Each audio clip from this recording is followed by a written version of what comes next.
قبل از مرگ قسط نمبر 2۔ جیسا کہ میں اوپر بیان کر چکا ہوں، حویلی کے دوسری رہائشی حصے میں فرمان علی اپنی 3 بیویوں کے جھرمٹ میں رہتا تھا اور اس طرح کہ کوئی بیوی اپنی مرضی سے دم نہیں مار سکتی تھی۔ چودھری کے طلب کرنے پر ہی وہ حاضر ہوتیں اور اس کی دل بستگی کا سامان کرتیں۔ بڑے مزے تھے چودھری فرمان علی کے۔ اس کا ظلم اور زیادتی رایا کے لیے ہی نہیں تھے بلکہ اس کی ازدواج بھی اس سے متاثر تھیں۔ یہ کیسی رفاقت تھی کہ بیوی اپنی مرضی اور منشا سے خاوند کے کمرے میں قدم نہیں رکھ سکتی تھی۔ یوں محسوس ہوتا تھا وہ چودھری کی شریک حیات نہ ہوں بلکہ زر خرید لونڈیاں ہوں جنہیں چودھری کے اشاروں پر ناچنے کے لیے پابند کر دیا گیا ہو۔ تھوڑی دیر بعد چودھری قربان واپس آ گیا اور اس نے آ کر بتایا، جناب میں نے حویلی کا گیٹ بند کروا کے وہاں مطلوب کی ڈیوٹی لگا دی ہے۔ میرے علم میں لائے بغیر کوئی حویلی سے باہر نہیں جائے گا، آپ اس سلسلے میں بے فکر ہو جائیں۔ چودھری قربان کا رویہ غیر فطری معلوم ہوتا تھا۔ اس کا بڑا بھائی ختم ہو گیا، چودھری فرمان علی نے خودکشی کی تھی یا اسے پھانسی کے ذریعے قتل کیا گیا، اس سے قطع نظر قربان کو اپنے بھائی کی موت پر جس طرح غم زدہ اور ملول ہونا چاہیے تھا وہ کیفیت اس کے انداز و گفتگو میں کہیں نظر نہیں آتی تھی، بلکہ اس کے رویے سے ایک خاص نوعیت کا اطمینان جھلکتا تھا۔ شروع میں نے جو جھنجھلاہٹ اور بیزاری اس کے چہرے پر دیکھی تھی وہ اب دور دور نظر نہیں آتی تھی۔ قربان علی کی ان اداؤں نے مجھے کھٹکنے پر مجبور کر دیا۔ میں نے سوچا سب سے پہلے اسی کا انٹرویو کرنا چاہیے۔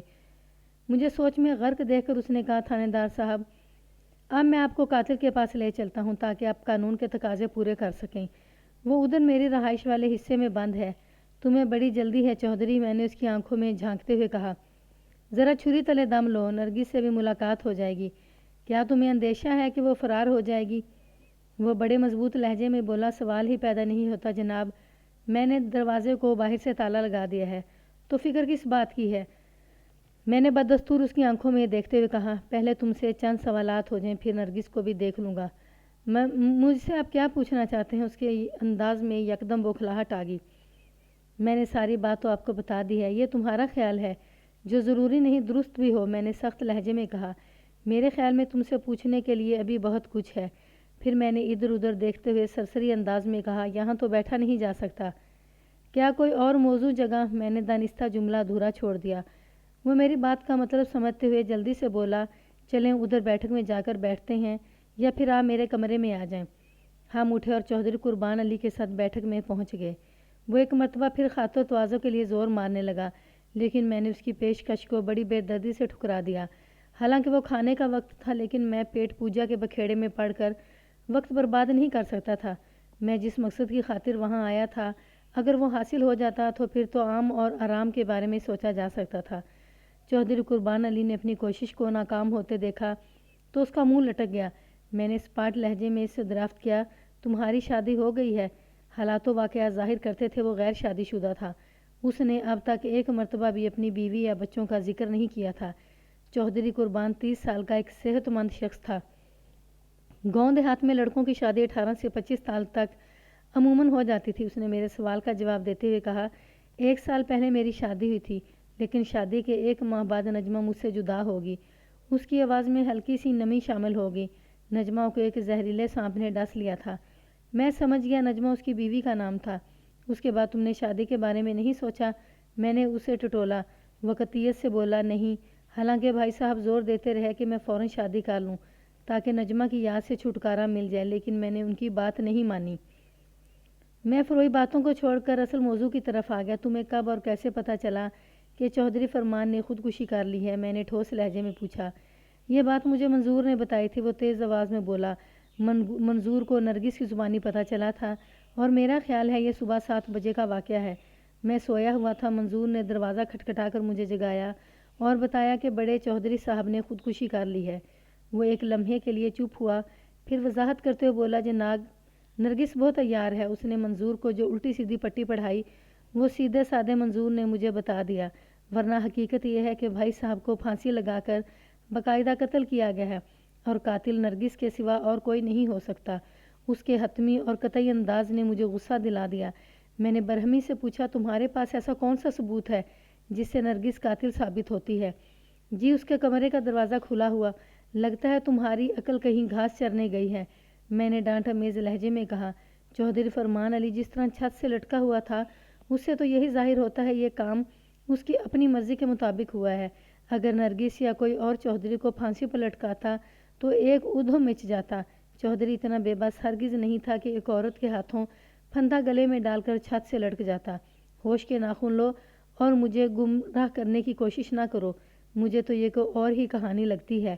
میرا سرزنش بھرا انداز دیکھ کر وہ قدرے نرم پڑ گیا۔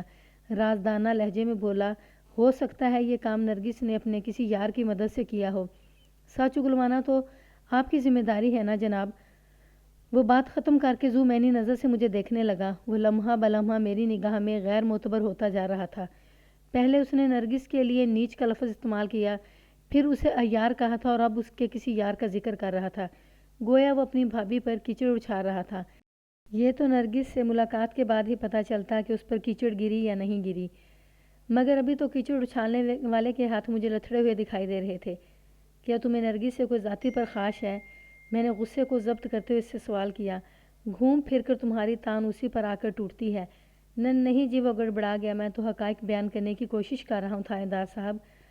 میں نے سنسناتے لہجے میں کہا، کیا تمہاری نظر میں حقائق یہی ہیں کہ اس حویلی میں پھندا لگانا بچوں کا کھیل ہے؟ میں ابھی تک نرگس سے نہیں ملا تھا، مگر نہ جانے کیوں مجھے اس عورت سے ہمدردی سی محسوس ہونے لگی تھی۔ شاید میرے احساسات میں قربان علی کی نامعقولیت کا زیادہ ہاتھ تھا۔ وہ فکر مند لہجے میں بولا، یہ آپ کیا کہہ رہے ہیں تھانے دار صاحب؟ یہ میں نہیں تم کہہ رہے ہو، میں نے ایک ایک لفظ پر زور دیتے ہوئے کہا۔ تم نے نرگس کے کسی یار کا ذکر کیا ہے، کیا تمہاری حویلی کا حفاظتی انتظام اتنا ہی بودا ہے کہ کوئی کسی وقت بھی اندر گھس کر اپنا مقصد پورا کر کے خاموشی سے واپس جا سکتا ہے؟ میں اس حویلی کی طرف میلی نظر سے دیکھنے والوں کی آنکھیں نکال دوں گا۔ وہ تیش میں آ کر بولا، آپ نے اتنی بڑی بات کیسے کہہ دی؟ بات بڑی ہے، یہ چھوٹی تمہاری طرف سے شروع ہوئی ہے قربان علی۔ میں نے ٹھہرے ہوئے لہجے میں کہا، تم نے چودھری فرمان علی کے ممکنہ قاتل اور نرگس کے شریک جرم کا حوالہ دیا تھا۔ میں نے تو تمہارے بیان کی روشنی میں ایک سوال کیا ہے، تم جوش میں کیوں آ رہے ہو؟ تھانے دار صاحب، اگر پاٹن ڈھیلے اور دانے گیلے ہوں تو پھر حفاظتی بندوبست تو ایک طرف رکھا رہ جاتا ہے۔ وہ سلگتے ہوئے لہجے میں بولا، مجھے یقین ہے کہ نرگس نے اپنے معاون کے لیے خود راستہ ہموار کیا ہوگا۔ میں نے اس کی آنکھوں میں دیکھتے ہوئے کہا، کیا تمہیں اس بات کا احساس ہے کہ تم کتنی بڑی خطرناک بات کہہ رہے ہو؟ جی ہاں، مجھے پوری طرح احساس ہے۔ تم اپنی بھابھی نرگس پر بد چلنی کا الزام لگا رہے ہو۔ یہ الزام نہیں، حقیقت ہے۔ وہ تقین سے بولا۔ میں نے اسے گھسنا ضروری سمجھا۔ تمہارا اشارہ کس طرف ہے؟ حبیب احمد، وہ دو ٹوک لہجے میں بولا۔ یہ کون ہے؟ میں نے دھیمے انداز میں دریافت کیا۔ اور کہاں رہتا ہے؟ اس نے سرگوشی سے قریب لہجے میں کہا، نرگس کا کوئی رشتہ دار ہے، ادھر مراد پور میں رہتا ہے۔ تم نے چودھری فرمان کو اس کے بارے میں نہیں بتایا تھا؟ کئی بار بتایا تھا، وہ بیزاری سے بولا۔ پھر کیا نتیجہ برآمد ہوا؟ بھائی صاحب نے میری بات کو اہمیت نہیں دی۔ وہ برا سا منہ بنا کر بولا۔ میں نے خاموش ہو جانا ہی مناسب سمجھا۔ بھائی صاحب کے آگے کسی کی نہیں چل سکتی تھی۔ میں اسے ٹٹولتی ہوئی نظر سے دیکھنے لگا۔ نرگس کے لیے اس کی نفرت کا سبب سامنے آ گیا تھا۔ اسے فیل یا پاس کرنا میرا فرض تھا۔ میں نے ایک پارٹی کا موقف سنا تھا، دوسری پارٹی یعنی نرگس کا بیان ہو جاتا تو پھر صورتحال کی وضاحت ہو سکتی تھی۔ جب 65 سال کا کوئی بوڑھا شخص 25 سالہ دوشیزہ سے شادی کرتا ہے تو کوئی بھی حیرت انگیز اور تحیر آمیز واقعہ رونما ہو سکتا ہے۔ اگر قربان علی دروغ گوئی سے کام نہیں لے رہا تھا تو اس کیس میں حد درجہ سنسنی خیزی کا امکان تھا۔ قتل یا خودکشی کی واردات کسی عجیب کروٹ بیٹھنے والی تھی۔ میں نے خیز انداز میں سر ہلاتے ہوئے چودھری قربان سے کہا، میں اس موضوع پر بعد میں تم سے تفصیلی بات کروں گا، فی الحال تم مجھے نرگس کے پاس لے چلو۔ اس نے اس بات میں گردن ہلائی، بولا، آپ میرے ساتھ آؤ جی۔ میں اور حوالدار شمشاد اس کی معیت میں بیٹھک سے ملک ایک کمرے کے سامنے پہنچ گئے۔ قربان نے کمرے کے دروازے پر موجود تالے کو کھولا اور دروازے کے پٹ وا کر کے اندر داخل ہو گیا۔ جب ہم نے اندر قدم رکھے تو وہ اندرونی لائٹ آن کر چکا تھا۔ روشن کمرے میں میری آنکھوں نے ایک افسوسناک منظر دیکھا۔ ایک دھان پان حسین و جمیل اور انتہائی پرکشش عورت کمرے کے فرش پر اکڑوں بیٹھی تھی۔ کمرے میں بیڈ اور چند کرسیاں رکھی تھیں۔ اس ستم نصیب عورت نے فرش نشیسی اختیار کرنے کو بہتر جانا تھا۔ ہم کمرے میں داخل ہوئے تو اس نے چونک کر خوفزدہ نظر سے کھلے ہوئے دروازے کو دیکھا۔ چودھری قربان نے کہا، تھانے دار صاحب، لگتا ہے یہ ہوش میں آ گئی ہے، آپ کو پوچھ تاچھ میں آسانی رہے گی۔ میں یک ٹک نرگس کو تکے جا رہا تھا۔ وہ بڑی قسم پرسی کی حالت میں تھی۔ پہلی ہی نگاہ میں مجھے اندازہ ہو گیا کہ اسے بے دریغ زد و کوب کیا گیا تھا اور یہ کارنامہ چھوٹے چودھری کے سوا کسی اور کا نہیں ہو سکتا تھا۔ نرگس نے 2-3 مرتبہ متوحش نظروں سے مجھے دیکھا اور پھر گردن ڈال کر بیٹھ گئی۔ میرے دل میں اس کے لیے ہمدردی کے جذبات اجاگر ہو چکے تھے۔ اس کی حالت نے میرے دل میں ایک نرم گوشہ وا کر دیا۔ چودھری قربان نے اس پر بہت ظلم ڈھایا تھا۔ میں نے قربان کے لیے اپنے غصے کو پوشیدہ رکھتے ہوئے معتدل لہجے میں کہا، قربان، نرگس سے میں تنہائی میں کچھ پوچھ گچھ کرنا چاہتا ہوں۔ تم میرا مطلب سمجھ رہے ہو نا؟ میرے لہجے کی قطعیت نے اسے باور کرا دیا کہ میں اس کی کوئی دلیل سننے کے موڈ میں نہیں ہوں۔ لہذا وہ شخص خودہ لہجے میں بولا، ٹھیک ہے جناب، میں آپ کے حوالدار کے ساتھ بیٹھک میں بیٹھا ہوں۔ تم فضول بیٹھ کر وقت برباد نہ کرو، میں نے ڈانٹ آمیز انداز میں کہا۔ حوالدار کو فرمان علی کے کمرے میں لے جاؤ، یہ ایک مرتبہ پھر وہاں کا تنقیدی جائزہ لے گا۔ ہو سکتا ہے اس کیس کو حل کرنے کے لیے ایک مفید اشارہ مل جائے۔ بات ختم کرتے ہی میں نے شمشاد کی جانب پرمعنی نظر سے دیکھا۔ اس نے اس بات میں سر ہلا کر مجھے یقین دلایا کہ وہ میرا مطمع نظر سمجھ گیا تھا۔ چودھری قربان نے اضطراری لہجے میں کہا، جناب اس کیس میں حل کرنے والی کون سی بات باقی رہ گئی ہے؟ میں نے ساری حقیقت تو آپ کو بتا دی ہے۔ تھانے دار میں ہوں یا تم؟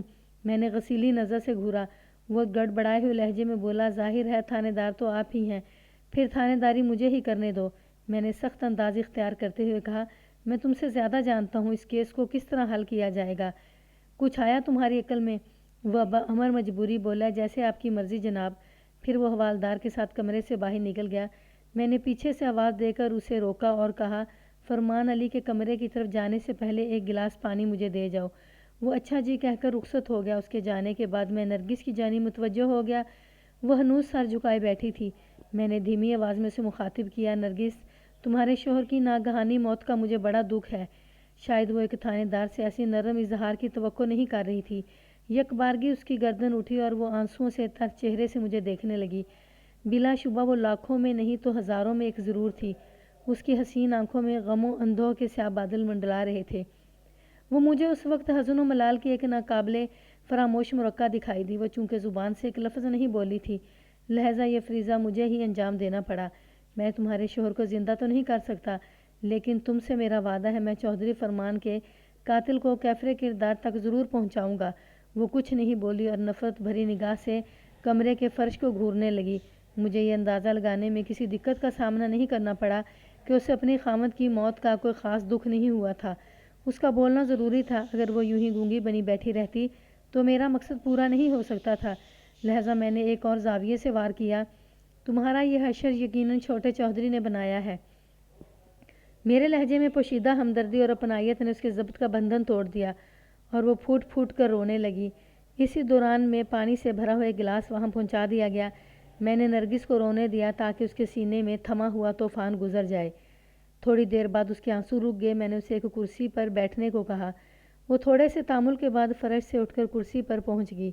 میں نے اصرار کر کے اسے آدھا گلاس پانی پلایا اور جب وہ قدرے نارمل ہوگی تو میں نے سوال کیا، چودھری قربان نے تمہیں کیوں پیٹا ہے؟ یہ تو آپ اسی شیطان سے جا کر پوچھیں۔ پہلی مرتبہ اس نے میرے کسی سوال کا جواب دیا۔ اس کے ادا کردہ الفاظ میں بڑی کرواہٹ تھی۔ میں نے کہا، اس کا دعویٰ ہے کہ تم نے چودھری فرمان کو قتل کیا ہے۔ کاش میں نے ایسا کیا ہوتا۔ وہ ہونٹوں کا سوا ستیہ ناش مارتے ہوئے بولی، اس کا مطلب ہے تم اس جرم سے انکاری ہو۔ قربان انتہائی خبیث اور کمینہ آدمی ہے۔ وہ پھنکار کر بولی، وہ 101% جھوٹ بولتا ہے۔ وہ بھی مجھ سے یہی کہہ رہا تھا کہ میں چودھری کا قتل قبول کر لوں۔ میرے انکار پر اس نے مجھے دھنک کر رکھ دیا۔ آپ میری حالت دیکھ رہے ہیں نا؟ وہ ذرا رک کر سوالیہ نظر سے مجھے تکنے لگی۔ میں نے اس بات میں سر ہلایا اور کہا، تمہیں بہت بری طرح مارا پیٹا گیا ہے، تمہیں فوری طبی امداد کی ضرورت ہے۔ تم فکر نہ کرو، میں پہلی فرصت میں تمہیں سرکاری ہسپتال پہنچاتا ہوں۔ تمہاری بات چوٹیں بہت خطرناک ہیں۔ مجھے کچھ نہیں ہوگا تھانے دار صاحب، وہ دانتوں پر دانت جماتے ہوئے بولی۔ میں بہت سخت جان ہوں، اگر مجھے اتنی آسانی سے مرنا ہوتا تو بہت پہلے زندگی سے ہاتھ دھو بیٹھتی۔ چودھری فرمان سے زیادہ ظالم اور جابر کون ہوگا؟ وہ ذرا متوقف ہوئی، پھر ایک طویل سانس خارج کرتے ہوئے بولی، قربان بہت گھٹیا ہے، مجھ سے اقبال جرم کروانے کے لیے خام خواہ مجھے مارتا رہا۔ حالانکہ اگر میں نے فرمان علی کو موت کے گھاٹ اتارا ہوتا تو یہ چھپانے والی نہیں بلکہ فخریہ بیان کرنے والی بات تھی۔ اس کے ایک ایک لفظ سے فرمان علی کے لیے نفرت ٹپکتی تھی۔ یہ ایک قابل غور اور اہم نکتہ تھا۔ میں نے اسی نکتے کی روشنی میں نرگس سے سوال کیا، کیا تم چودھری فرمان علی کو ناپسند کرتی تھیں؟ ناپسند، اس نے کراہیت انگیز لہجے میں دہرایا۔ مجھے چودھری فرمان کے وجود بلکہ اس کے نام سے بھی گھن آتی تھی۔ اس کا لہجہ یک دم ترش ہو گیا اور اس نے نفرت سے ایک طرف تھوک دیا۔ اس کے انداز سے واضح تھا اس عمل میں اس نے چودھری فرمان کے چہرے کو نشانہ بنایا تھا۔ اس قدر نفرت اور برگزشتی کی وجہ میں نے اس کی آنکھوں میں دیکھتے ہوئے سوال کیا۔ اس نے زخمی نظر سے مجھے دیکھا اور شکستہ لہجے میں بولی، بہت طویل داستان ہے۔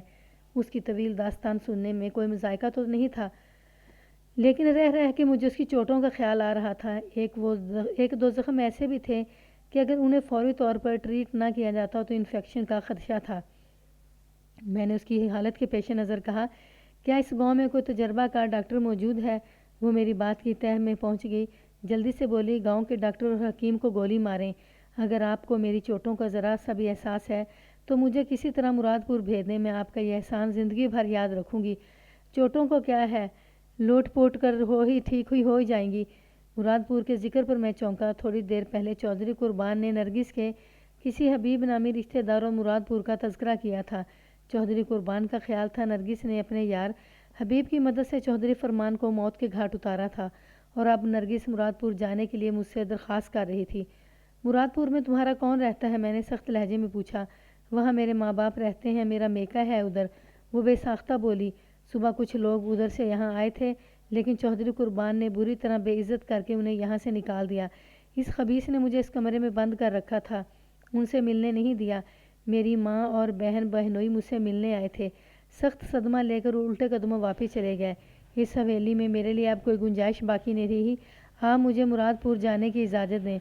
نرگس کی اس وضاحت نے میرے ذہن میں تیز روشنی کا ایک جھماکہ سا کیا۔ تھانے سے احمد نگر آتے ہوئے کوچواں دلو نے بتایا تھا، تھوڑی دیر پہلے اس نے چند سواریوں کو مراد پور سے احمد نگر پہنچایا تھا۔ یقینی طور پر وہ لوگ نرگس کے رشتہ دار ہی تھے۔ میرے لیے یہ چندہ مشکل نہیں تھا کہ میں نرگس کو مراد پور پہنچا دیتا، لیکن سچی بات یہ تھی کہ اسے فوری طور پر کسی ماہر ڈاکٹر کے پاس یا پھر ہسپتال پہنچنا چاہیے تھا۔ اس کی چند خطرناک چوٹوں کا علاج گھریلو ٹوٹکوں سے ممکن نہیں تھا، سرکاری ہسپتال میں اسے رکھنا ایک اور پہلو سے بھی ضروری تھا۔ چودھری قربان علی کے مطابق نرگس نے بڑے چودھری کو قتل کیا تھا۔ چاہے کسی بھی حوالے سے صحیح، نرگس پر قتل کا الزام تھا، اسے قانون کی نگرانی میں رہنا چاہیے تھا جب تک اس کی ذات شک سے پاک نہ ہو جاتی۔ میں نے ٹھہرے ہوئے لہجے میں کہا، میں قانونی تقاضے نبھاتے ہوئے تمہیں سرکاری ہسپتال بھجوا رہا ہوں، مراد پور کو فی الحال بھول جاؤ۔ چودھری فرمان کے چھوٹے بھائی نے تم پر قتل کا الزام لگایا ہے، پوچھ گچھ کا سلسلہ ابھی چلے گا، پہلے تمہیں طبی امداد ملنا چاہیے۔ میں محسوس کر رہا ہوں کہ تم خاصی تکلیف میں ہو، اگر اسی طرح تکلیف کو برداشت کرتے ہوئے تم نے علاج معالجے میں تاخیر کر دی تو لینے کے دینے پڑ جائیں گے۔ اس نے دانت کچکچائے اور نفرت بھرے لہجے میں بولی، میں بے گناہ تو سرکاری ہسپتال میں قانون کی نگرانی میں رہوں اور وہ شیطان آزادی سے یوں ہی دندناتا پھرے جس نے مجھے اس حال کو پہنچایا ہے۔ تھانے دار صاحب، کیا آپ کا قانون اسی قسم کا انصاف کرتا ہے؟ ایسی بات نہیں ہے نرگس، میں نے تسلی آمیز لہجے میں کہا۔ اگر یہ ثابت ہو جاتا ہے کہ چودھری فرمان کے قتل میں تمہارا ہاتھ نہیں تو میں چودھری قربان کو آسانی سے نہیں چھوڑوں گا۔ اس نے تمہارے ساتھ جو ناروا برتاؤ کیا ہے اسے اس کا حساب دینا ہوگا۔ دیکھوں گی میں آپ ان ظالموں سے کس طرح حساب لیتے ہیں۔ نرگس نے یہ جملہ بڑے مضحکہ خیز انداز میں ادا کیا تھا۔ میں نے ٹھوس لہجے میں کہا، نرگس، میں کسی وقت ہسپتال میں آ کر تمہارا تفصیلی بیان لوں گا، تم بے فکر ہو، تمہارے ساتھ کسی قسم کی ناانصافی نہیں ہوگی۔ میں بڑا مختلف قسم کا تھانے دار ہوں، چلیں جی آپ کی تھانے داری بھی دیکھ لوں گی۔ وہ بے یقینی سے بولی۔ میں نے اچانک سوال کیا، تم کسی حبیب نامی بندے کو جانتی ہو جو مراد پور میں رہتا ہے؟ اس کے چہرے پر ایک رنگ سا آ کر گزر گیا۔ متعاملانہ انداز میں بولی، حبیب میرا پھوپھی زاد ہے۔ پھر اس نے سوال کیا، آپ حبیب کے بارے میں کیوں پوچھ رہے ہیں؟ میں نے اس کے استفسار کو نظر انداز کرتے ہوئے کہا، صرف پھوپھی زاد یا اس کے علاوہ بھی کچھ؟ میں اس وقت تیز نظر سے نرگس کو گھور رہا تھا۔ میں نے اس کے چہرے کو واضح طور پر متغیر ہوتے دیکھا۔ وہ ہچکچاہٹ بھرے لہجے میں بولی، کبھی وہ میرا منگیتر بھی تھا، پھر تمہاری شادی چودھری فرمان علی سے ہو گئی۔ میں بدستور اس کی آنکھوں میں دیکھ رہا تھا۔ شادی؟ ہوں۔ اس نے برا سا منہ بنایا، پھر اس بناوٹ میں مضروب بدن کی تکلیف بھی شامل ہو گئی۔ وہ کراہتے ہوئے بولی، غنڈہ گردی اور بدماشی کے زور پر اگر کسی کو نکاح کے لیے مجبور کرنے کا نام شادی ہے تو آپ کہہ سکتے ہیں 1 سال پہلے چودھری فرمان نے مجھ سے شادی رچائی تھی۔ اس کا انداز ذومینی تھا۔ میں نے تیکھے لہجے میں پوچھا، اس کا مطلب ہے تم نے چودھری فرمان علی سے شادی نہیں کی تھی؟ حقیقت تو یہی ہے۔ جملہ مکمل کرتے ہی اس کے لبوں سے ایک سسکاری برآمد ہوئی۔ میں نے نرگس کو اسی کمرے میں چھوڑا اور حوالدار کو اپنے پاس بلا لیا۔ چودھری قربان کسی پک کی طرح اس کے ساتھ چلا آیا۔ حوالدار شمشاد نے اشاروں کنائیوں میں مجھے بتایا کہ چودھری فرمان کے بیڈ روم سے کوئی اہم اور مفید سراغ ہاتھ نہیں لگا تھا۔ ہم ایک مرتبہ پھر بیٹھک میں آ کر بیٹھ گئے۔ چودھری قربان نے اضطراری لہجے میں پوچھا، تھانے دار صاحب، کیا نرگس نے اقرار جرم کر لیا ہے؟ وہ زندہ رہے گی تو اقرار جرم کرے گی نا؟ کیا مطلب جی؟ وہ اچھل پڑا۔ میں نے تیز نظر سے اسے گھورا اور سخت لہجے میں کہا، چودھری قربان، تم انسان ہو یا جانور؟ تم نے نرگس کے ساتھ بہت برا سلوک کیا ہے۔ وہ جی غصے میں ہاتھ کچھ زیادہ ہی چل گیا تھا۔ وہ ندامت سے عاری لہجے میں بولا، بھائی صاحب کی قاتل پر مجھے بہت طیش آ گیا تھا۔ میں نے کہا، وہ تمہارے اس طیش کے نتیجے میں جان سے بھی جا سکتی تھی۔ آدموئی تو وہ ہو چکی ہے۔ بہرحال میں نے مصلحت کے تقاضے نبھاتے ہوئے کہا، میں فوری طور پر نرگس کو سرکاری ہسپتال میں شفٹ کر رہا ہوں۔ اس کا بیان اور باقی پوچھ تاچھ وہیں ہوگی۔ تم جلدی سے کسی سواری کا بندوبست کرواؤ۔ میں چودھری قربان کو بیچ میں لٹکا کر رکھنا چاہتا تھا۔ اسے نہ تو یہ احساس ہوتا کہ میں نرگس سے کوئی ہمدردی جتا رہا ہوں اور نہ ہی وہ یہ محسوس کر پاتا کہ میں اسے قاتل نہیں سمجھ رہا ہوں۔ وہ میرے حکم کو معمول کی کارروائی سمجھ کر فوراً بیٹھک سے نکل گیا۔ میں نے حوالدار شمشاد سے کہا، تم نرگس کے ساتھ ہسپتال جاؤ گے، اسے فوری طبی امداد چاہیے۔ اس کے ساتھ ہی 2 ہوشیار قسم کے کانسٹیبل اس کی نگرانی پر مامور کر دو۔ مجھے امید تو نہیں کہ یہ ہسپتال سے فرار ہونے کی کوشش کرے گی، لیکن احتیاط ضروری ہے۔ چودھری قربان کا فی الحال اگر چند فیصد درست بھی ہے الزام، تو ہمیں بہت محتاط رہنا ہوگا۔ میں اچھی طرح سمجھ گیا ملک صاحب، حوالدار نے اس بات میں سر ہلاتے ہوئے کہا۔ میں نے مزید کہا، تم ہسپتال سے فارغ ہونے کے بعد تھانے چلے جانا، مجھے ابھی اس حویلی میں رکنا ہوگا۔ چودھری فرمان کی دوسری بیویوں اور گھریلو ملازمین کے بیان قلم بند کرنا ہے۔ شمشاد نے مجھے یقین دلایا کہ میں تھانے اور ہسپتال کی طرف سے قطعی بے فکر ہو جاؤں۔ تھوڑی دیر بعد چودھری قربان علی نے ایک تانگے کا انتظام کر دیا۔ وہ اپنے کسی آدمی کو ساتھ بھیجنا چاہتا تھا، لیکن میں نے سختی سے منع کر دیا۔ حوالدار میرا اشارہ پا کر اٹھا اور زخمی نرگس کو تانگے میں سوار کرا کے ہسپتال کی جانب روانہ ہو گیا، اسی ہسپتال کی سمت جہاں کچھ دیر پہلے شیطان صفت چودھری فرمان کی لاش پوسٹ مارٹم کے لیے بھیجی گئی تھی۔ حوالدار شمشاد کے جانے کے بعد میری فرمائش پر چودھری قربان مجھے اپنی بڑی بھابھی رشیدہ کے پاس لے گیا۔ رشیدہ کا کمرہ چودھری فرمان کی خواب گاہ سے مغربی سمت واقع تھا۔ وہاں تک رسائی کے لیے ہم نے فرمان علی کی خواب گاہ کو ٹچ نہیں کیا، بلکہ قربان علی کی برآمدے کے راستے مجھے ادھر لے گیا۔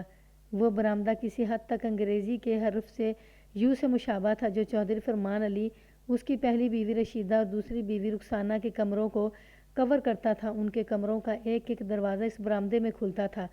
مجھے رشیدہ کے کمرے میں لے جانے سے قبل قربان نے اسے میرے بارے میں آگاہ کر دیا تھا۔ میں نے دروازہ بند نہیں کیا، لیکن قربان کو کمرے کے اندر رکنے کی اجازت بھی نہیں دی۔ وہ بحالت مجبوری برا سا منہ بنا کر دروازے کے باہر موڑا ڈال کر بیٹھ گیا۔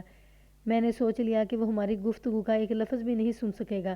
رشیدہ بیگم کی عمر لگ بھگ 55 سال رہی ہوگی۔ وہ بھاری جثے کی ایک خاموش تباہ عورت تھی۔ یہ مجھے معلوم ہو چکا تھا۔ رشیدہ کی بے اولادی کے سبب چودھری فرمان نے دوسری شادی کی تھی۔